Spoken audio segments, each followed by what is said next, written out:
Bonjour, bienvenue à tous pour ce bulletin de paye.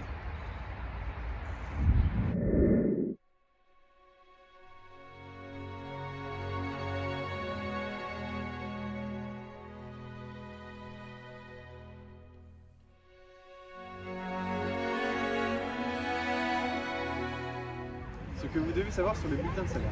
Le bulletin de salaire est un document remis par votre employeur. Ce bulletin doit être gardé indéfiniment par vous, le salarié, pour calculer par exemple la retraite. L'employeur doit lui le garder 5 ans. Nous espérons être clairs dans cette vidéo en expliquant le bulletin de salaire sous différentes parties, tour à tour.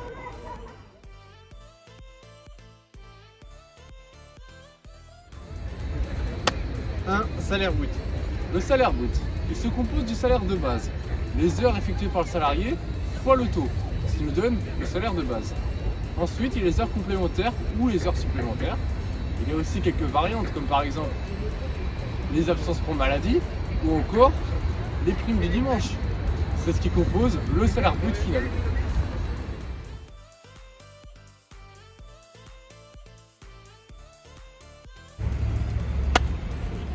Les cotisations sociales. Les cotisations sociales, elles se décomposent en deux parties. Les cotisations sociales salariales et les cotisations sociales employeurs. Tout d'abord, il y a différents types de cotisations. Il y a le groupe famille, santé, CSG-CRDS ou maternité. On peut aussi rajouter le régime de vieillesse, très important. Ces cotisations représentent un gros pourcentage du salaire brut et viennent soustraire le salaire que va toucher le salarié au final.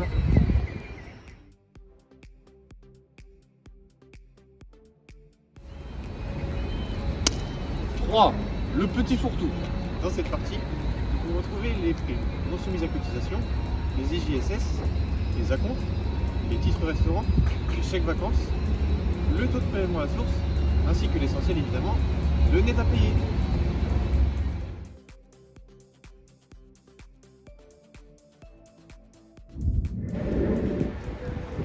Les mentions interdites. L'exercice du droit de grève ne doit pas apparaître sur le bulletin de paie. Ainsi, il faut renommer un libellé neutre tel que heure d'absence autorisée. L'exercice type de fonction de représentation du personnel, comme le syndical ou le CE. Il doit en aucun cas être représenté sur le bulletin de salaire. Il doit être pris dans une zone libellée de base, pour ne pas se différencier des autres.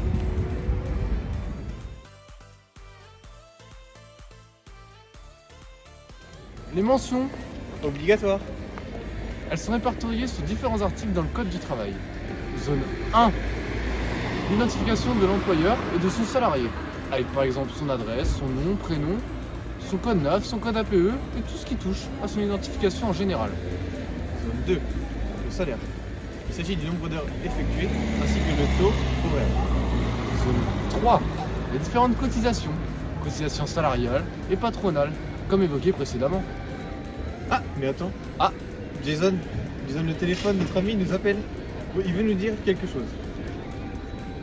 En zone 4, Jason nous évoque le fait qu'il s'agit du net à payer et du net imposable. En zone 5, il s'agit des mentions finales, telles que les rubriques dédiées au bulletin de paye sur le site servicepublic.fr, permettant d'inciter le salarié à conserver son bulletin de paye. Merci beaucoup d'avoir suivi ce petit tuto bulletin de paye. Et n'hésitez pas à nous contacter pour plus de vidéos sur la paye.